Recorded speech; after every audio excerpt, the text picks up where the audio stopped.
Eu vou começar falando um pouquinho agora sobre o que é o adultismo. O adultismo, ele é como uma opressão que acontece com pessoas mais jovens.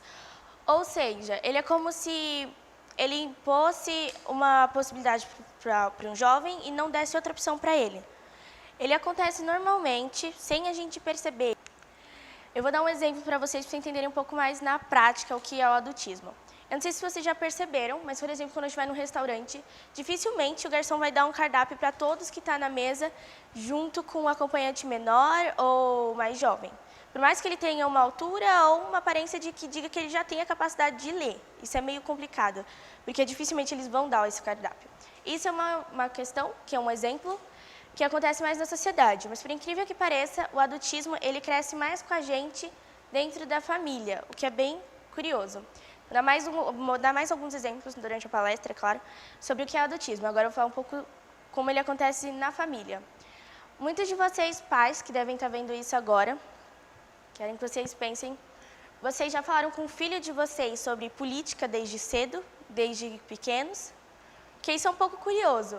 Mas que pareça ser muito cedo, na verdade não é. Porque se você começar a falar desde cedo com ele, para quem votar, quem são as melhores pessoas que podem estar no governo, ou quem já esteve no governo e foi ruim, você pode estar criando um jovem com a capacidade de votar para o seu país ser um mundo melhor.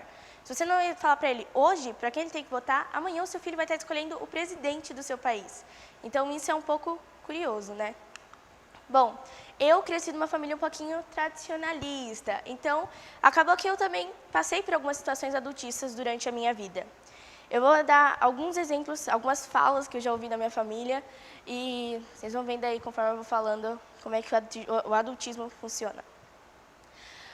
Bom, uma das frases que eu ouço bastante, ela é aquela coisa de, mas você é muito jovem para isso, ou você é muito velho para aquilo. E isso é meio curioso, porque isso cria um limpo meio que na sociedade, onde o jovem tem que ficar. E aquilo vai mudando conforme beneficia o mais velho, o adulto. Ou seja, se durante todo o ano eu agir de forma infantil, provavelmente o que eu vou escutar dos meus pais são coisas do tipo, você não é mais criança, você já é velho o suficiente.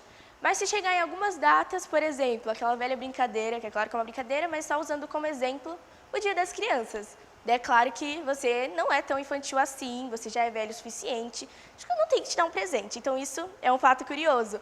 Vai mudando conforme beneficia o outro. E isso é uma situação adultista em que põe o jovem. Daí tem mais uma que eu ouço bastante, que é, mas essa geração é muito mimimi, né? Isso é meio curioso, porque já puxa aqueles velhos nomes, raiz e Nutella. Quem é raiz, quem é Nutella. Eu acho isso um pouco curioso, porque para mim, né, particularmente, eu acho isso bem pejorativo. Porque ele impõe um lugar onde a gente é muito mimimi e os mais velhos que são, eu sou o topzera porque eu sou mais velho, eu sou da antiga geração. Isso eu acho ruim, porque isso faz com que o jovem se sinta um pouco oprimido. E daí que vem aquela situação do mimimi. O jovem hoje quer tudo para ontem, a gente quer tudo o mais rápido possível. Então, quanto mais cedo as coisas acontecerem para a gente, melhor. E isso causa um pouco da ansiedade, da depressão e outras coisas mais, doenças mentais, por sinal, que fazem com que a gente seja a geração mimimi, como a gente ouve bastante. Mas, para mim, isso é eu dou um bloco nisso, porque eu realmente não gosto. E isso, eu acho que a outra geração acaba fazendo com que a gente fique nessa coisa do mimimi. Porque você falando, mas a minha geração é melhor. O que você está fazendo com aquele jovem? Você está, obviamente, oprimindo ele, diminuindo ele. Ou seja, causando algo um pouco depressivo na cabeça dele. Então, talvez a gente seja mimimi um pouco por causa das outras gerações. Mas, no resumo, o adultismo não acontece só com crianças, é claro, como qualquer outro preconceito. Ele também acontece muito com os velhos, que é o etarismo. E isso acontece normalmente por adultos ou mais jovens, que causam uma coisa tipo assim, você é velho demais para fazer tal coisa, será que você não está muito velho para fazer tal curso? Eu acho que talvez não se encaixe em você. E o adultismo vem justamente com essa questão. O anti-adultismo vem justamente com essa questão. Não existe idade ou um número que diga o que você tem ou não que fazer. Uma coisa que eu acho que causa bastante também, esse fato do mimimi ou o fato das outras gerações mais velhas acharem que a gente tem um toque muito, vamos dizer isso, mimimi, como vocês mesmos dizem, são com certeza a internet, já que muitos acreditam que os jovens de hoje são prisioneiros disso ou que isso é uma forma super ruim. Mas eu tenho enormes e vários exemplos que podem dizer que não. Por mais que a gente passe muito tempo na internet, a gente pode acabar vendo coisas mais úteis do que uma pessoa que está lendo uma revista sobre moda ou sobre qualquer coisa fútil. Porque dentro da internet acontecem super movimentos e coisas inacreditáveis.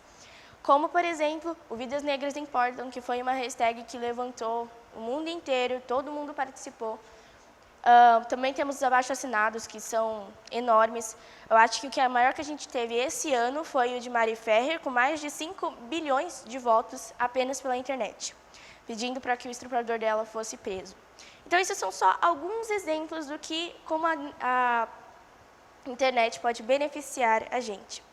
Então, talvez a gente acredite que os jovens são muito mimimi, os jovens são muito Nutellas, os jovens passam muito tempo na internet, mas será que às vezes não é a gente que está impondo isso para ele? Porque às vezes eu me sinto mais confortável, por exemplo, no almoço de família ou em qualquer ocasião com pessoas mais velhas, eu me sinto melhor no meu celular, vendo coisas importantes, ou esse ano que eu acho que passei um bom tempo no Classroom, vendo o Classroom. Era mais interessante para mim ficar fazendo isso que ficar na mesa dos adultos, onde provavelmente em algum momento eles iriam pedir para mim levantar para ter um papo de adulto. O que seria esse papo de adulto? Que normalmente quando acontece comigo é política, ou é qualquer assunto mais sério e talvez realmente seja chato na minha idade, mas é importante que a gente participe disso. Então, privar o jovem disso é uma situação muito adultista, e isso é o adultismo. É você impor o que o jovem tem que fazer, qual é o lugar dele na sociedade, ou o que ele não pode fazer por causa de um número. Então, resumindo essa palestra em poucas palavras, se vocês puderem levar ela em apenas uma frase, eu gostaria que vocês levassem essa frase do Gabriel Pensador, que ele diz na música Estudo Errado, que eu usei como base para minha palestra, que ele diz: eu sei que eu não sou gente grande, mas eu já sou gente. Eu acho que isso é o ponto principal de toda essa palestra. É mostrar que, mesmo a gente não sendo gente grande, sendo velho o suficiente, a gente já é gente, a gente já tem a capacidade de pensar, a capacidade de fazer algumas coisas. Então, é isso. Se vocês podem levar poucas coisas dessa palestra, levem essa frase.